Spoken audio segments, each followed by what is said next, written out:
के खिलाफ जांच कर रही है। इसके अलावा 2 मामले लैंड डील से जुड़े हुए हैं। महाराष्ट्र नवनिर्माण सेना के प्रमुख राज ठाकरे के खिलाफ शिकायत दर्ज हुई है। 5 जुलाई को दिए भाषण में राज ठाकरे ने पार्टी कार्यकर्ताओं से कहा था कि दूसरे राज्यों के लोगों को पीटते हैं तो पीटें, लेकिन वीडियो ना बनाएं। राज ठाकरे के इस बयान के खिलाफ महाराष्ट्र हाईकोर्ट के 3 वकीलों ने महाराष्ट्र के डीजीपी से शिकायत की और राज ठाकरे पर एनएसए के तहत मुकदमा दर्ज करने की मांग की। शुभांशु शुक्ला अंतरिक्ष में 18 दिन बिताने के बाद आज धरती के लिए रवाना हो चुके हैं। उनके साथ मिशन एक्सियोम 4 पर गए बाकी तीनों एस्ट्रोनॉट्स भी धरती पर लौट रहे हैं। भारतीय समय के मुताबिक आज 4:45 बजे इंटरनेशनल स्पेस स्टेशन से अनडॉकिंग की प्रोसेस शुरू हुई है। तय प्लान के मुताबिक कल दोपहर करीब 3 बजे कैलिफोर्निया के पास प्रशांत महासागर में ड्रैगन स्पेसक्राफ्ट लैंड करेगा। राष्ट्रपति द्रौपदी मुर्मू ने कई राज्यों में राज्यपालों की नियुक्ति की है। प्रोफेसर असीम कुमार घोष को हरियाणा का राज्यपाल बनाया गया है। पशुपति अशोक गजपति राजू को गोवा के राज्यपाल की जिम्मेदारी दी गई है। कविंद्र गुप्ता को लद्दाख का उपराज्यपाल नियुक्त किया गया है। जून महीने में थोक महंगाई दर घटकर -0.13% पर आ गई है। ये 20 महीने का निचला स्तर है इसका। इससे पहले अक्टूबर 2023 में यह -0.56% पर थी। थोक महंगाई दर घटने से रोजाना की जरूरत के सामान और खाने पीने की चीजों की सस्ते होने की खबर आती है और महंगाई कम हुई है। तमिलनाडु में एक फिल्म की शूटिंग के दौरान स्टंट करते हुए स्टंट आर्टिस्ट SM राजू की मौत हो गई। वो कार स्टंट कर रहे थे। फिल्म वेट्टवम की शूटिंग हो रही थी और उसी दौरान हादसा हो गया। स्टंट के दौरान हादसे का वीडियो भी सामने आया है। स्टंट आर्टिस्ट राजू एक SUV चला रहे थे जो रैंप से गुजरी और फिर पलट गई। गाड़ी सीधे नीचे गिरी और उसका आगे का हिस्सा जमीन से टकरा गया।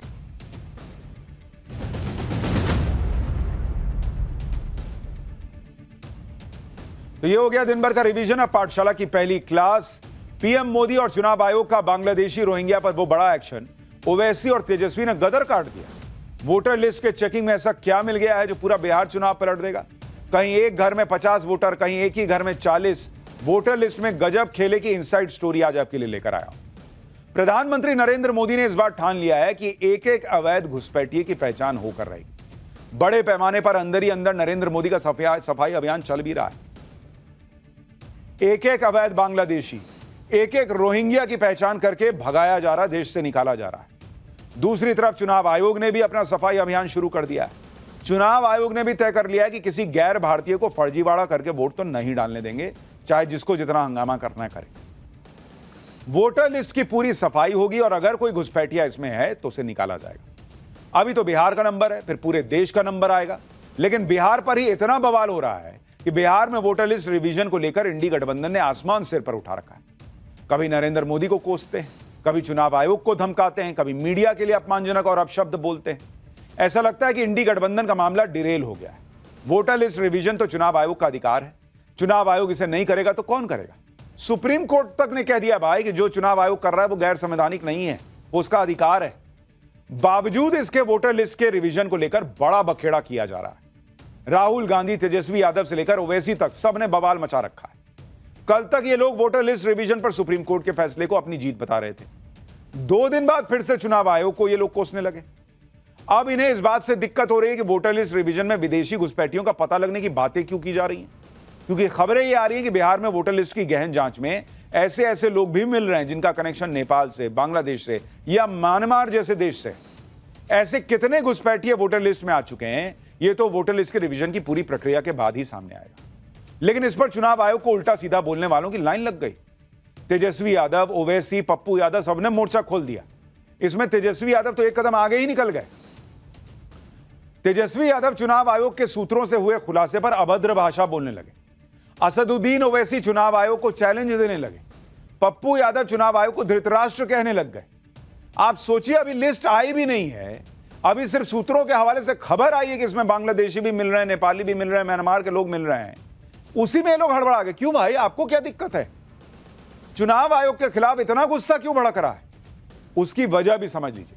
दरअसल बिहार में चुनाव आयोग से जुड़े BLO, बूथ लेवल ऑफिसर, घर घर जाकर वोटर लिस्ट बना रहे हैं। लोगों से फॉर्म भरने को दे रहे हैं, अपनी नागरिकता साबित करने के लिए कुछ दस्तावेज होते हैं वो मांग रहे हैं। और बिहार में यह चेकिंग कई दिनों से चल रही है। इसी चेकिंग के दौरान यह बड़ा खुलासा हुआ है। चुनाव आयोग के सूत्रों से जानकारी बाहर आई कि बिहार में बड़े पैमाने पर विदेशी नागरिक पकड़े जा रहे हैं। चेकिंग के दौरान नेपाल, बांग्लादेश और म्यांमार के लोग मिल रहे हैं। ऐसा भी दावा है कि इन कथित विदेशी नागरिकों के पास आधार कार्ड भी मिला है, राशन कार्ड भी मिला है। अब बताइए बॉस, हालांकि इन कथित विदेशी नागरिकों की जांच अभी नहीं होगी, इनकी जांच 1 अगस्त के बाद होगी। 1 अगस्त के बाद इन्हें अपना पक्ष रखने का भी पूरा मौका दिया जाएगा। अब ये कथित विदेशी नागरिक या घुसपैठिए कौन है, कितनी संख्या में है, यह अभी क्लियर नहीं हो पाया। लेकिन चुनाव आयोग की जांच में जो पता चला उससे इंडी गठबंधन भड़क गया, क्योंकि इंडी गठबंधन को यही माहौल बना रहा था कि बिहार में ऐसा अभियान चलाने की जरूरत ही क्यों है।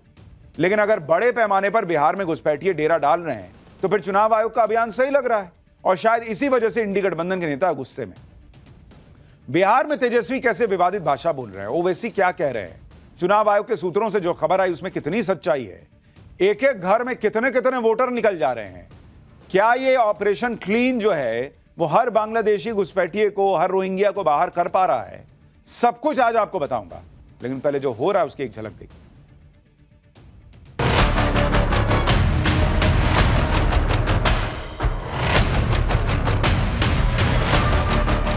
तो क्या विदेशियों ने नरेंद्र मोदी जी को वोट दिया? चुनाव आयोग धृतराष्ट्र तो हो ही गए हैं, सैकड़ों हो चुके हैं वो। ये एनआरसी बैकडोर से हो रहा है। ईसीआई को पावर्स नहीं है सिटीजनशिप डिटरमाइन करने का। बीजेपी के लोग जो है ना कुछ न कुछ अधिकारियों को पटाकर नाम डलवा रहे हैं। अगर एक भी म्यांमार का और बांग्लादेशी है, the home minister of this country is responsible, he must quit.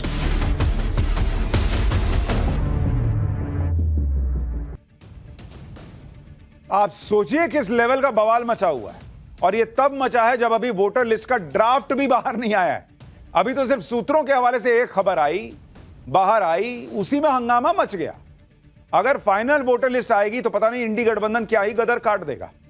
आप तेजस्वी यादव को सुनिए, कल जब उनसे पूछा गया कि चुनाव आयोग के सूत्रों ने तो बड़ा खुलासा कर दिया, तो वो कैसी अभद्र भाषा बोलने लगे। उनकी भाषा को लेकर विवाद हुआ, लेकिन आज तेजस्वी यादव ने फिर से विवादित बयान दे डाला। सुनिए तेजस्वी यादव को पहले। सूत्र बताते हैं, हम उस सूत्र को मूत्र समझते हैं। वेस्ट जो होता है ना, ये वो है,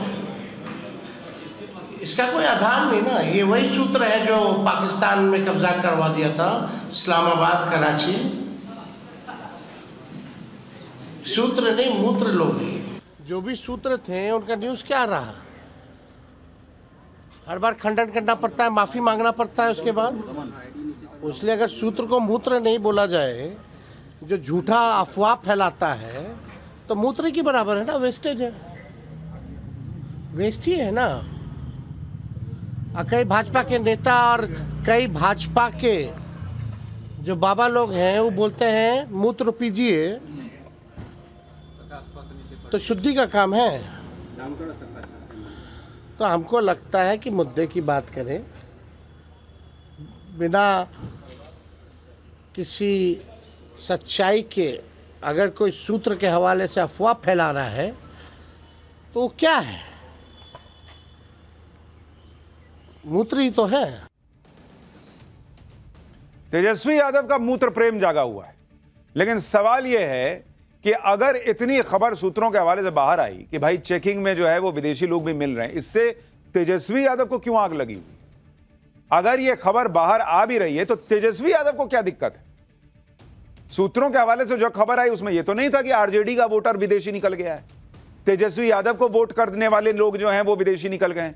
उसमें तो वो किसका वोटर है ये कहीं नहीं लिखा है, कहीं नहीं कोई बात आई है, कोई बात उसका जिक्र नहीं है। इनको क्यों दिक्कत हो रही है? तेजस्वी यादव की ऐसी भाषा पर विवाद हो गया। बीजेपी कह रही है कि तेजस्वी यादव को माफी मांगनी चाहिए, लेकिन तेजस्वी यादव अड़े हुए हैं कि उन्होंने कुछ गलत नहीं कहा। इधर तेजस्वी की भाषा को लेकर प्रशांत किशोर तेजस्वी पर हमलावर हो गए। प्रशांत किशोर ने कहा कि तेजस्वी कलम वाले नहीं, कट्टा वाले नेता है। तेजस्वी जी जिन शब्दों का प्रयोग करते हैं वो दिखाता है कि उनका संस्कार क्या है, उनकी संस्कृति क्या है, उनका बैकग्राउंड क्या है। तेजस्वी जी से आप लोग इससे बेहतर भाषा का अपेक्षा मत रखिए। ये वही लोग हैं, किसी ने मुझे कहा कि तेजस्वी यादव अपने एक कार्यक्रम में युवा संसद बुलाए थे, उसमें कलम बांट रहे थे, तो मैंने उनको याद दिलाया कि तेजस्वी यादव कलम वाले नहीं, कट्टा वाले नेता हैं। तेजस्वी यादव ऐसी भाषा बोलकर अपने विरोधियों को फिर उस बात को बोलने का मौका देते हैं कि वो 9वीं फेल है, क्योंकि पढ़े लिखे व्यक्ति से इस तरह की भाषा की उम्मीद नहीं की जाती। तेजस्वी यादव का यह गुस्सा देखकर लोग पूछ रहे हैं कि ऐसा क्या ही हो गया कि तेजस्वी यादव इतना भड़के हुए हैं। चुनाव आयोग के सूत्र तो घुसपैठियों के होने की बात को सामने रख रहे हैं, उससे इतना क्यों भड़क गए तेजस्वी यादव? ऐसा गुस्सा देखकर तो बीजेपी के वो आरोप सही साबित होते लग रहे हैं कि इंडी गठबंधन ने घुसपैठियों को अपना वोटर बनाया हुआ है, इसलिए वो बिहार में वोटर लिस्ट रिवीजन से डरा हुआ है। नहीं तो वोटर लिस्ट में घुसपैठियों का नाम कटने से तो हर पार्टी को खुश होना चाहिए, उनको तो बोलना चाहिए कि हां सूत्र सही कह रहे हैं, ये बीजेपी का वोटर होगा। बोलते आग जिसको लगी उसी से पता चल गया कि भैया ये किधर का मामला है, क्योंकि वोट का अधिकार तो सिर्फ भारतीय नागरिक को है, यह हक किसी और को नहीं दिया जा सकता। लेकिन तेजस्वी यादव अपना अलग तर्क दे रहे हैं। तेजस्वी यादव का कहना है कि 7 करोड़ 90 लाख वोटर में 1% वोटर भी छूट जाए और दस्तावेज नहीं दे पाए तो क्या होगा? अगर 1% वोटर का नाम कटा तो 7,90,000 मतदाताओं का नाम कट जाएगा। इस हिसाब से करीब हर विधानसभा में 3,251 वोटर्स का नाम कटेगा। और अब तेजस्वी यादव का कहना है कि साल 2020 में ऐसे कई सीटें थी जहां हार जीत का अंतर 3,000 वोटों का था, इसलिए तेजस्वी यादव का कहना है कि वोटर लिस्ट में थोड़ा भी बदलाव बिहार के नतीजे पलट सकता है। दरअसल 2020 में बिहार में 35 सीटों पर जीत का अंतर 3,000 मतों का था। ऐसी 52 सीटें थीं जहां जीत हार का अंतर 5,000 से कम था। और यही वजह है कि तेजस्वी वोटर लिस्ट में 1% बदलाव को लेकर भी आशंकित हैं। लेकिन उनका यह कॉन्फिडेंस क्यों है कि जितने लोग बाहर जाएंगे, क्योंकि वो विदेशी नागरिक होंगे, रोहिंग्या होंगे, बांग्लादेशी होंगे, कागज नहीं दिखा पाएंगे, वो सब इन्हीं के वोटर होंगे।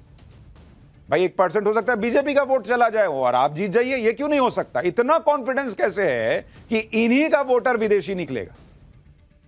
उन्हें लग रहा है कि जैसे 1% वोटर भी छट गया तो उनको नुकसान हो जाएगा। और इतना 7 करोड़ 90 लाख, 7 करोड़ 90 लाख, अरे भैया 7 करोड़ 90 लाख वोटर है। वोटिंग बिहार में 50% 60% ही होती, 40% तो ऐसे ही वोट नहीं डालने आते। तो 1% के लिए इतना गुस्सा आना, इतना हंगामा करना, क्या मतलब है उसका? तेजस्वी यादव चुनाव आयोग पर अपनी भड़ास निकाल रहे हैं। दूसरी तरफ असदुद्दीन ओवैसी भी चुनाव आयोग को चैलेंज देने में लग गए। ओवैसी का कहना है कि चुनाव आयोग के पास तो नागरिकता तय करने की पावर ही नहीं है। घुसपैठियों की बात पर भी ओवैसी को यकीन नहीं हो रहा है। वो चुनाव आयोग से उन बीएलओ का नंबर मांग रहे हैं जिन्हें वोटर लिस्ट रिवीजन के दौरान ग्राउंड पर अवैध रूप से रह रहे बांग्लादेशी मिल रहे हैं। सुनिए ओवैसी को। ईसीआई को किसने पावर्स दिया डिटरमाइन करने के लिए कोई सिटीजन है या नहीं है? तीसरी बात ये कि मैं सबसे पहली हमारी पार्टी थी जिसने कहा था कि ये जो एसआईआर हो रहा है बिहार में, ये एनआरसी बैकडोर से हो रहा है। वो साबित हो रहा है। ईसीआई को पावर्स नहीं है सिटीजनशिप डिटरमाइन करने का। और चौथी बात यह है कि वो कौन से बीएलओज हैं, उनका नंबर हम डिमांड करते हैं, इसे हमको दीजिए। हम अपने पार्टी के लोगों को बोलेंगे जाके इन बीएलओ से मिलिए और हमको बताइए कि कहाँ पर आपको ये जो नेपाली कह रहे हैं, म्यांमार के कह रहे हैं, बांग्लादेशी आपको मिले हैं।